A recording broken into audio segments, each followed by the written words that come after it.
Pada percobaan pertama, tidak dihasilkan nyala api dalam aluminium foil. Sekarang, kita akan modifikasi dengan bagian tengah aluminium foil kita perkecil. Apa yang akan terjadi?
Ternyata yang terjadi adalah aluminium foil pada bagian tengah yang lebih kecil di bagian pinggir dibandingkan dengan bagian pinggirnya atau ujung-ujungnya itu mengalami pembakaran atau timbul nyala api.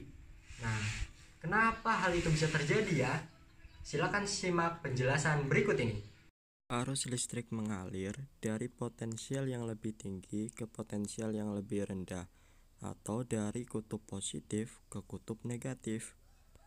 Apabila kita umpamakan muatan tersebut sebagai mobil yang berjalan di jalan raya, maka kita dapat simpulkan bahwa jika ada dua mobil di kutub positif yang berjalan menuju ke kutub negatif, maka yang akan sampai ke kutub negatif juga terdapat dua mobil, atau kita bisa membuat persamaan Q1 sama dengan Q2.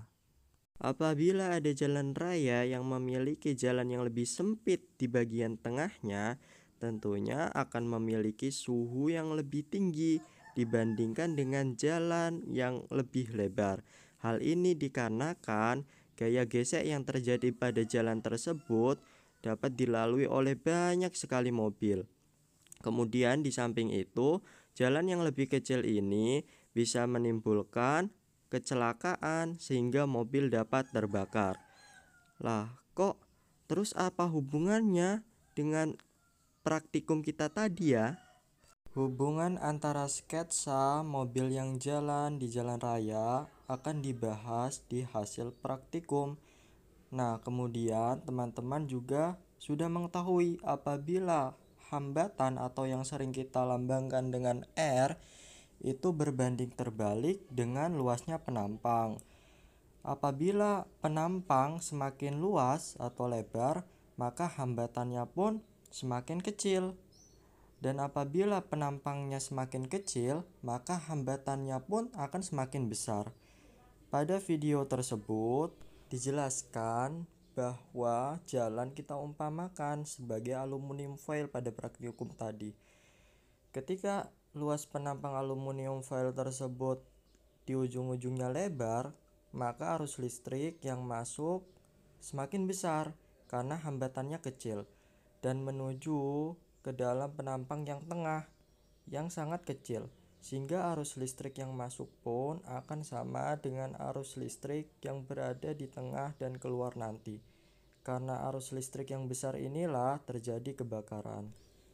Apabila konduktor positif dan negatif berhubungan secara langsung dalam aluminium foil tanpa melalui perantara berupa lampu atau semacamnya, maka akan menyebabkan hubungan arus listrik yang sangat pendek tapi menghasilkan suhu yang sangat tinggi, dalam tanda kutip kebakaran pun terjadi.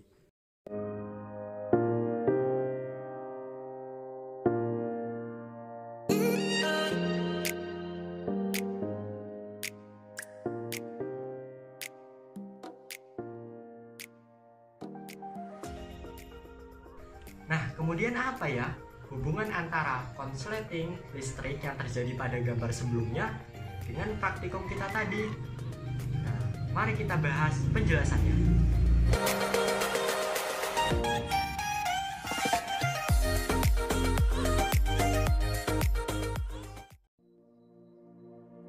itulah video praktikum dari saya, semoga bermanfaat. Wassalamualaikum warahmatullahi wabarakatuh.